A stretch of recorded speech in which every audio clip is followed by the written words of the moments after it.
Salam jumpa Bapak Ibu traders sekalian. Hari ini kita ada di tanggal 8 April 2020. Apa kabar hari ini? Udah mulai berasa goncangan lagi ya. IHSG kita ditutup di minus 3,18%. Tadi sih saya sempat lihat ada di 4%, tapi akhirnya ditutupnya agak naik lagi ya, naik dikit aja, tapi udah lumayan, lebih melegakan kan. Bukankah lebih enak kalau dia udah turun jauh terus dia ditutupnya agak naik lebih tinggi dikit. Coba kita lihat chartnya seperti yang sudah kita bicarakan terlebih dahulu di beberapa analisa saya. Teman-teman bisa lihat juga sejak mulai kita analisa IHSG doang, terus ada 2 kali update untuk analisa IHSG. Saya mengatakan ada skenario untuk menahan pergerakan harga IHSG di antara ini ya 4605 dan di atasnya ini di sekitar 5030. Ini akan menjadi range sideways untuk IHSG. Seperti yang terakhir kemarin kita bicarakan. Kemarin kita bicarakan apa ya mengenai IHSG? Saya bilangnya ya kalau IHSG mau merah, biar dia merah, kena langsung sekalian di kita punya 4605. Kemudian hari Kamis atau hari Jumat dia udah bisa mulai hijau lagi ya. Nah, kayaknya hari Kamis besok ya hari terakhir untuk minggu ini. Hari Jumat itu tanggalan merah dari Jumat Agung kayaknya. Makanya kita akan melihat candle besok. Apabila candle besok ini hijau, saya akan lebih berani untuk ambil posisi. Target saya bisa lebih jauh lagi, bisa sampai ke sekitar 5.330-an. Ya saat itu kalau saya melihat besok hijau. Tapi kalau besok merah ya saya nggak ambil posisi dulu, karena bisa jadi aja kan dia turun lagi sedikit, baru kemudian rebound. Apakah turunnya sedikit atau turunnya banyak saya juga belum tahu. Tapi saya punya pendapat, analisa saya mengatakan IHSG ini akan turun sedikit aja. Udah terjadi kayaknya hari ini. Hari Kamis besok itu udah mulai hijau lagi, IHSG akan kembali naik, tetapi belum akan tembus di atas 4.817. Bagaimana analisanya? IHSG besok kemungkinan besar hijau, tetapi tidak akan closing di atas 4.817. Ada peluang merah juga, mengingat hari ini ada pemberitahuan mengenai pemberlakuan PSBB ya, PSBB atau PSSB gitu atau apalah pokoknya di DKI. Intinya mulai pelarangan kegiatan, pengurangan kegiatan yang lebih masif, karena kali ini akan diatur dalam sebuah peraturan gubernur, sehingga rakyat di Jakarta itu kemungkinan akan lebih dibatasi. Ini akan memunculkan kekhawatiran karena sampai saat ini belum keluar aturannya, yang kita tahu itu masih sama-sama bingung kayak gimana peraturannya. Apakah BEI termasuk salah satu yang tetap dibiarkan buka beroperasi, atau ada pengurangan jumlah personil juga? Itu kan kita nggak tahu.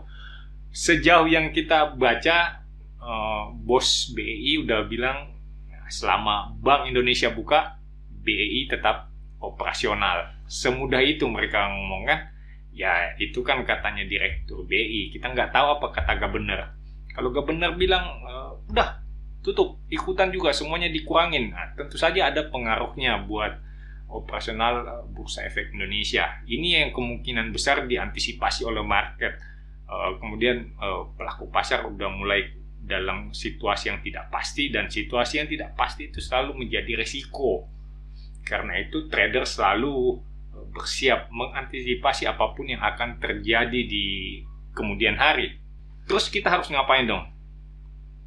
Ya, kita masih dalam posisi trading aja, trading pendek. Nggak usah ikutan lebay gitu. Selama kita bisa tetap berpikir tenang, mestinya kita jadi pemenang. Kalau kita ikutan lebay sama kayak orang lain, ya gimana caranya? Apakah kita bisa mengambil keputusan yang baik pada saat kita sedang pikirannya nggak tenang? Kawan-kawan yang baru saja bergabung, baru ketemu dengan channel Stock Technician, selamat datang, selamat bergabung. Channel Stock Technician adalah channel yang senantiasa melakukan analisa pergerakan harga saham di Bursa Efek Indonesia secara teknikal. Jadi teman-teman yang baru ketemu, pengen tahu apa itu analisa teknikal, pengen jadi trader saham di Bursa Efek Indonesia, langsung saja subscribe, jangan ragu-ragu. teman-teman boleh request saham yang ingin kita bahas bersama di kolom komentar. Bukan cuma bagi-bagi analisa gratis, kita juga bagi-bagi barang gratisan. Ada berbagai bahan untuk trading kita bagikan secara gratis. Pernah kita bagi paper mengenai candlestick ya? Oh bukan, kita bagi paper mengenai RSI, indikator RSI. Terus kita ada bagi-bagi AFL. Teman-teman silakan cek video-video sebelumnya. Saya rasa besok tanggal 9, tanggal 10 adalah batas akhir pengiriman untuk AFL. Jadi teman-teman yang menggunakan AMI Broker dan ingin mendapatkan AFL divergen pada indikator CCI, silakan langsung isi formnya. Cari videonya di akhir pekan kemarin. Kita membahas mengenai indikator. Mari kita lihat saham RALS. Saham RALS kayaknya naik tinggi ya. Apakah ini beneran naik tinggi? Sampai sejauh ini sih saya belum cukup yakin. Belum yakin bahwa RALS akan naik tinggi. Teman-teman bisa mengatakan, Pak itu sedang high Pak ini kan. Kemudian dia ada retracement. Ya kalau itu biarkan aja dia retracement. Begini teman-teman caranya ya menilai. Kalau teman-teman beranggapan bahwa RALS ini akan bergerak naik, nah, teman-teman kemudian akan beranggapan bahwa ya dia akan turun cari support, kemudian dia akan naik lebih tinggi. Sayangnya itu belum kelihatan. Trennya itu belum ada. Teman-teman harus menganggap bahwa RALS ini sementara turun dan ini adalah bagian dari retracement. Teman-teman boleh menganggap ini adalah naik, kemudian ini adalah retracement. Tapi apakah retracement ini akan naik lagi lebih tinggi? Ya nggak ada yang tahu, karena trennya belum terbentuk. Kita belum melihat ada higher high dan ada higher low.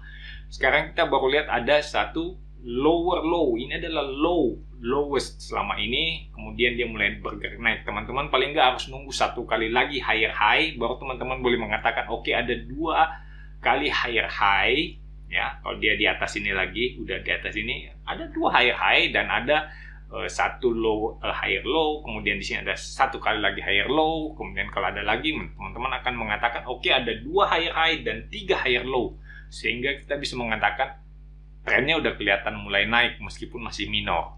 Kalau seperti ini, nah saya nggak tahu, bisa jadi ini adalah retracement dari satu tren turun gitu lah. Iya kan? Ini satu tren turun, kemudian dia terjadi retracement. Oke lah, bener nggak dia bakalan bisa naik lebih tinggi? Ya nggak tahu. Bisa jadi inilah titik akhir dari retracementnya, kemudian dia turun lebih dalam. Itu yang perlu kita lihat sebagai seorang trader, sebagai seorang yang melakukan analisa dengan teknikal. Gak bisa teman-teman kemudian hanya berpendapat bahwa ini bakalan naik. Kenapa dia bakalan naik? Karena MACD-nya Golden Cross. CCI-nya udah naik di atas minus 100. Indikator kalau CCI naik di atas minus 100 katanya udah uptrend. Yes, benar. Gak ada yang menyangkal bahwa kalau CCI naik di atas minus 100 kemudian harga akan bergerak naik. Tapi apakah dia bisa naik lebih tinggi?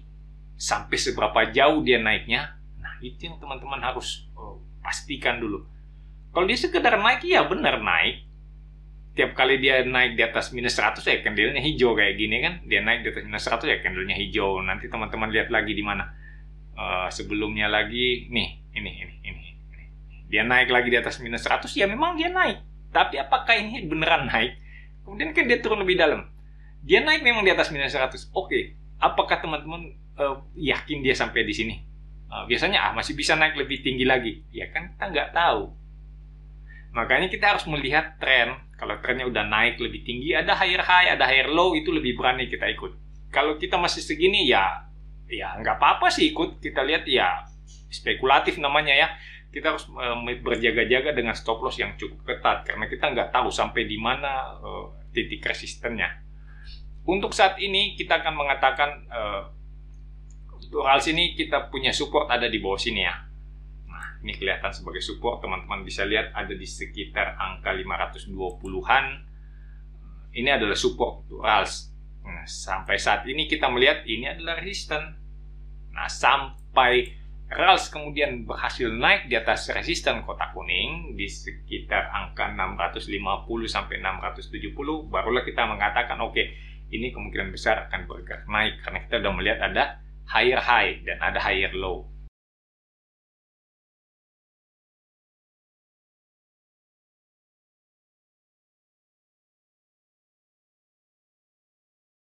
Kita lanjutkan dengan JSMR. Nah, ini JSMR juga teman-teman bisa melihat apakah sampai di sini beneran, apakah dia masih bisa sampai di kita punya resisten di area kotak hijau ini. Nah, itu kan jadi pertanyaan. Kalau ini JSMR ini lebih meyakinkan. Kenapa? Karena paling nggak kita udah lihat di sini, oke, dia mencoba lebih tinggi, kemudian dia turun, nggak lebih rendah. Oke, artinya kita lihat ada higher low. Kemudian ini ada higher high, karena ini high, di sini lebih tinggi high-nya. Kita katakan oke, udah ada, kita lihat ada higher high dan ada higher low. Saya kira ini lebih menggembirakan daripada tadi kita melihat trals gitu ya. Ini jauh lebih menjanjikan. Paling nggak kita nggak terlalu spekulatif banget lah. Ya, kita nggak bisa katakan ini spekulatif karena kita udah melihat ada tren bergerak naik gitu. Jadi kalau yang masuk di JSMR saya pikir ya nggak salah-salah banget karena memang udah ada higher high dan ada higher low. Kalau orang yang berani masuk ya memang udah kelihatan ada higher high dan higher low, nggak bisa disalahkan gitu kan. Sekarang kita akan melihat di mana resistennya. Nah, ini adalah menjadi titik resisten untuk JSMR. Oke, JSMR resistennya ada di sekitar 3.400 dan supportnya ada di sekitar 2.620. Ini akan menjadi area pergerakan untuk JSMR. Sayangnya dengan pemandangan seperti ini, kita akan mengatakan JSMR ini kemungkinan besar akan bergerak sideways di antara kotak merah dan kotak hijau. Saya nggak berani menjanjikan JSMR akan lebih turun lagi dari area kotak hijau karena sampai saat ini belum kelihatan indikasi ke arah sana. Tapi kalau teman-teman mau mengatakan dia akan bergerak di antara kotak merah dan kotak hijau dalam beberapa candle ke depan, itu kayaknya lebih masuk akal. Jadi saya berpikir JSMR ini kemungkinan akan bergerak turun ke kotak hijau, kemudian dia mantul dikit. Mantul dikitnya ini saya nggak tahu. Apakah mantul dikit sampai ke kotak merah atau cuma dia benar-benar nggak nyampe kotak merah terus dia turun udah lebih dalam. Nah, itu yang kita nggak tahu. Sampai saat ini saya hanya melihat ya dekat sekali ya, cuman antara kotak merah dan kotak hijau. Saya belum dapat petunjuk untuk pergerakan JSMR lebih lanjut. Saya kira untuk teman-teman yang sudah cuan di JSMR sebaiknya segera realisasikan aja. Nanti lagi di area support kotak hijau ini di sekitar 2.620 kita beli, ya masih bisa dapat lah dia naik sampai 2.700 gitu atau 2.750 ya, dan bisa kan dapat cuan lagi.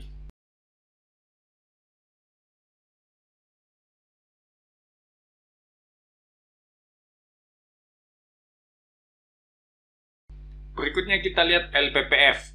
Nah, ini LPPF juga sama kejadiannya kayak RALS tadi kan. Teman-teman akan bisa melihat ini apa yang kita mau entry di sini.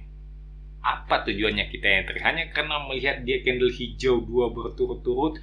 Yang pertama agak gede, kemudian kita silau ikutan masuk. Sedangkan kita nggak tahu ini apakah benar trennya udah naik. Kalau teman-teman hanya mengandalkan satu atau dua candle kecil seperti ini, apakah teman-teman siap untuk bertarung di depan monitor seumur hidup, sepanjang hayat? Itu dulu ditanyain. Kenapa kayak gitu? Karena ya kalau cara tradingmu kayak gitu, artinya kan kita cuma lihat bid offer memang. Hari ini bid offernya seperti apa? Oke, bid offernya seperti ini, kemungkinan besar dia naik. Oke, kita beli. Itu kan? Kita beli. Kemudian kapan jualnya? Oh, kalau dia udah merah, kita jualan. Iya kan? Bayangkan kalau teman-teman bisa melihat tren. Wah, ini trennya sedang naik.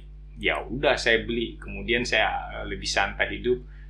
Kalau kemudian dia udah berbalik arah, ada kemungkinan untuk terjadi reversal, dia akan downtrend, baru saya jualan. Atau mungkin kena stopnya stop loss, saya jualan. Begitu kan caranya trading. Cita-citamu kan sebenarnya jadi trader saham itu kan supaya punya waktu lowong yang banyak, supaya punya waktu luang yang lebih besar, bisa kerjain hobi, bisa jalan-jalan, bisa makan-makan. Itu kan tujuannya jadi trader. Atau mungkin tujuan menjadi trader hanya memindahkan aktivitasmu di kantor yang di depan komputer. Kalau di kantor itu depan komputer juga.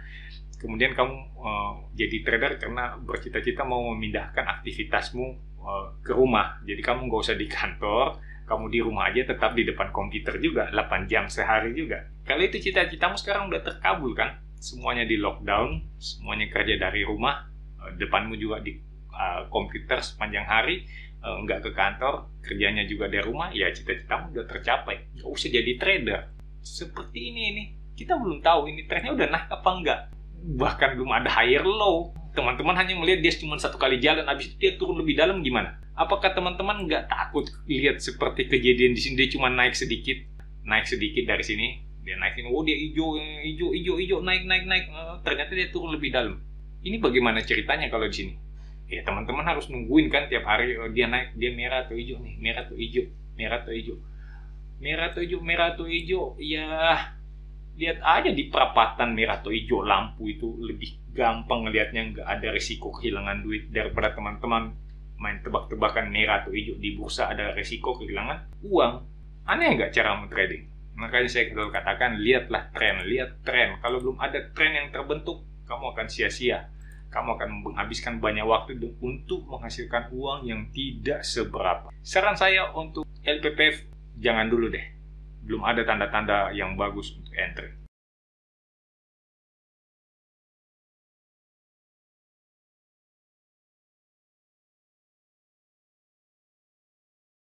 Kita lanjutkan dengan Sido. Nah, ini kalau teman-teman tanya Sido begini, ini lebih masuk akal. Jauh lebih masuk akal.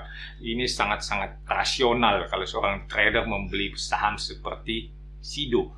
Karena Sido lagi ada di all time high. Dia melawan arah pergerakan IHSG. IHSG kita bilang IHSG lagi bergerak turun, lagi downtrend, tapi Sido kelihatannya masih bergerak terus, masih bikin all time high mulu kan. Apakah kita boleh beli Sido? Ya boleh lah. Apa yang salah dengan harga saham yang sedang all time high? Biarpun IHSG babak belur, kalau dia mau bergerak all time high, ya all time high aja terus. Sekarang pertanyaannya, apakah ini masih bisa naik atau enggak? Itu dong pertanyaannya. Ya kalau lihat bentuk candlenya ya, ini adalah bearish engulfing. Teman-teman akan katakan, ini bearish engulfing Pak, karena candle merah itu lebih besar, menyelimuti seluruh candle hijau sebelumnya. Kemudian hari ini terkonfirmasi dengan terjadinya candle merah, ada low yang lebih rendah dari low kemarin. Artinya ini terkonfirmasi bahwa akan terjadi penurunan, dan teman-teman bisa melihat. Pertama kita punya support ini di sekitar sini 1160. Teman-teman harus menganggap ini sebagai support. Nah, dia akan menguji support di sini, dan saya agak yakin, saya lebih yakin kayaknya Sido akan berhasil bertahan di atas support kotak hijau. Jadi saya akan ganti sedikit ya, ini support yang di bawah sini di harga 1060 itu akan saya ganti dengan warna hijau, sedangkan support yang hari ini di testing, yang akan di testing besok 1165 itu akan saya ganti dengan warna kuning. Jadi teman-teman akan melihat warna kuning ini akan di testing. Saya cukup percaya diri bahwa support di area kotak kuning ini cukup kuat. Dia akan mantul, dia turun-turun sedikit pun nggak ada masalah. Tapi ini Sido akan mantul. Volume yang terjadi dalam penurunan ini relatif lebih kecil. Apakah ada pattern yang terbentuk? Apakah ini triple top? Ya nggak bisa kita katakan triple top. Kalau teman-teman mau mengatakan ini adalah double top, ya mungkin tadinya ini double top. Tapi kemudian setelah ini terjadi penurunan lebih dalam, kemudian Sido bergerak naik, double topnya gagal kan? Nah, teman-teman mesti melihat pattern line. Kemungkinan pattern line ada. Apakah head and shoulder? Ya nggak tahu. Kayaknya sih kita mesti meneliti lebih dalam lagi apakah ini head and shoulder atau enggak. Tapi sejauh ini sih kita lihat Sido masih oke, masih bisa bergerak naik. Indikatornya kita lihat MACD-nya udah menunjukkan uptrend. Kalaupun dia ada retracement seperti ini, itu adalah retracement yang sangat wajar.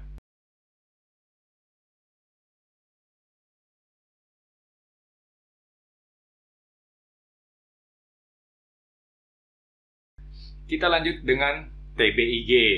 Nah, ini kalau teman-teman lihat TBIG ini kan lebih enak dilihat chartnya kan, lebih santuy gitu. Teman-teman akan melihat ya dia bergerak naiknya lebih enak, ada higher high, kemudian dia turun support testing, dia naik lagi lebih tinggi, turun lagi, hari ini dia naik, nggak terlalu tinggi, nggak bisa membuat higher high, tapi nggak apa-apa. Kita akan melihat kalau ini masih tetap higher low, nggak lebih rendah daripada angka 805, saya pikir ini masih terjadi higher low, dan ya TBIG masih akan bergerak naik lebih tinggi. Itu aja mudahnya kan. Saya pikir teman-teman boleh melirik untuk TBIG ini. Kita akan taruh supportnya tadi saya katakan di mana, di sini ya. Ini akan menjadi support untuk TBIG. Teman-teman sebaiknya punya charting tool sendiri ya, punya charting software sendiri supaya kalau saya lagi menggambar seperti ini, teman-teman boleh ikutan nyontek. Itulah tujuan channel kita, jadi teman-teman bisa langsung nyontek. Ya nyontek aja nggak apa-apa, amati, tiru, dan modifikasi. Jadi pertama-tama teman-teman amati, sekarang waktunya untuk meniru. Teman-teman meniru gitu kan, bagaimana cara saya meletakkan support, bagaimana cara saya menentukan resisten.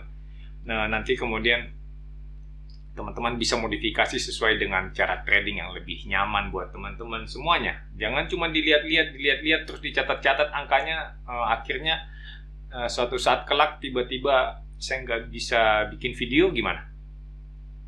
Ya kan, bingung lagi, mesti menyesuaikan lagi dengan cara orang lain. Makanya teman-teman harus mulai belajar caranya supaya bisa memodifikasi, sehingga bisa trading dengan baik tanpa bantuan orang lain. Oke, pertama kita lihat PBIG ini masih akan bergerak turun di support kotak hijau, kemudian dia masih akan bergerak naik. Dari mana taunya dia bergerak naik? Dalam fase koreksi saat ini kita lihat PBIG mengalami penurunan volume ya. Teman-teman lihat di sini, dia naik memang ada penurunan volume, tapi turunnya juga volumenya jadi jauh lebih kecil. Jadi saya akan menyangka ya kemungkinan TBIG akan habis kekuatannya itu pada saat dia bergerak turun di area kotak hijau inilah. Teman-teman menunggu dengan sabar. Kalau kemudian menembus kotak hijau dari atas ke bawah dengan volume yang agak besar, sebaiknya jangan dibeli. Tapi kalau dia cuma menembus kotak hijau, volumenya juga biasa-biasa aja, sedang-sedang gitu ya, nggak setinggi dua ini, ya udahlah teman-teman tenang aja. Nah, nanti dia akan naik lebih tinggi lagi. Nggak usah terlalu bingung, karena kita udah lihat ini ya secara minor dia udah mulai naik. Walaupun secara midterm, secara mayornya itu dia masih kelihatan turun ya. Kalau ini teman-teman berani ambil, ya artinya teman-teman udah cukup bagus, sudah melihat ada minor uptrend dan ada alasan untuk entry, meskipun ya ternyata dia berlawanan arah gitu kan. Kita nggak pernah tahu kalau memang dia akan gagal atau akan melaju naik. Yang penting kita udah melihat ada alasan untuk saya masuk pada saat saya melihat ada minor uptrend. Alasannya penting untuk kita melakukan suatu tindakan.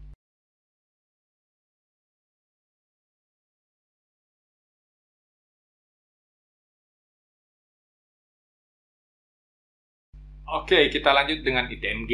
ITMG kita punya kotak merah ini udah lama juga ya. Nah, saya cuma perlu memanjangkan sedikit untuk mengatakan memang dia udah sampai di resisten. Selanjutnya supportnya ada di mana? Kita lihat supportnya yang paling dekat itu ada di sini.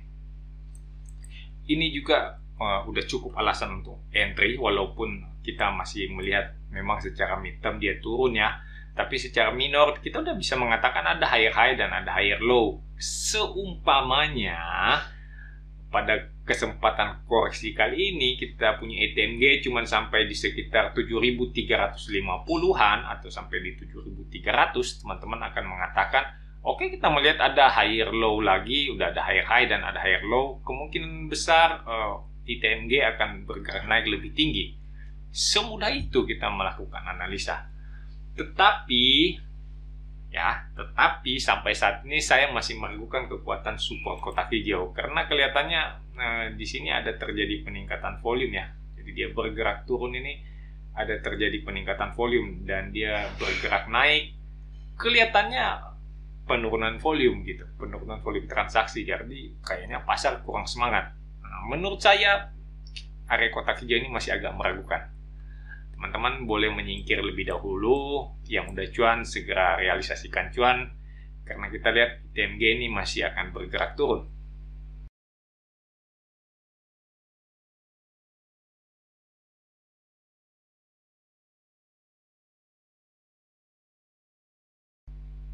Oke, next kita punya ASA. Oke, ASA ini gerakannya memang seperti ini ya, pelan-pelan dia candlenya teratur kayak orang baris. Sejauh ini sih kita melihat masih cukup oke dalam tren yang sangat pendek, kelihatannya naik, walaupun dalam tren yang lebih besar kita lihat turun. Teman-teman perlu saya ajak untuk melihat jauh ke sebelah kiri, ini adalah support ASA ya. Teman-teman bisa lihat ya, ini adalah support ASA, cukup lama dia bergerak dalam range sideways ini. Teman-teman bisa melihat apakah area support ini kuat atau enggak. Udah satu kali dites, Teman-teman lihat dulu itu di testing. Ini saya kasih warna hijau aja supaya kelihatan sebagai support. Ini udah 1 kali dites, nanti dia akan testing lagi dan dia akan bergerak, mungkin bisa terjadi pergerakan cukup lama seperti ini. Teman-teman hanya perlu lebih sabar, menunggu sampai ASA melewati area resistennya di sini. Nah, ini akan menjadi area resisten untuk ASA di sekitar angka 328 sampai 336. Itu oke. Saya akan ganti dengan warna merah. Pada saat dia bergerak di bawah kotak merah, di antara kotak hijau dan kotak merah ini ya, dia bergeraknya. Nah, teman-teman tetap tenang aja. Mulailah membeli pada saat ASA melewati area kotak merah, karena kemungkinan ASA akan naik lebih tinggi. Di situ yang kita ikutan. Kalau dia masih bergerak sideways seperti ini, takutnya teman-teman terjebak lama di saham seperti ini gitu. Itu akan jauh lebih menjemukan daripada sekedar nonton-nonton orang trading sedangkan kita masih ketakutan. Oke? Saya pikir itu teman-teman perlu lebih sabar menunggu. Saya pikir cukup sampai di sini. Selamat Kamis Putih untuk yang besok merayakan. Selamat ya berakhir pekan panjang buat teman-teman yang akan berakhir pekan panjang. Kita akan punya waktu libur besok hari Kamis, hari terakhir dalam minggu ini dalam pasar. Saya kayaknya nggak akan bikin analisa. Nanti kita analisa lagi di hari Minggu ya, di edisi akhir pekan. Seperti biasa kita akan membahas IHSG dan saham-saham menarik. Tetap tinggal di rumah, tetap sehat. Walaupun Anda sehat, Anda bisa menjadi carrier untuk orang lain. Salam cuan untuk kita semua.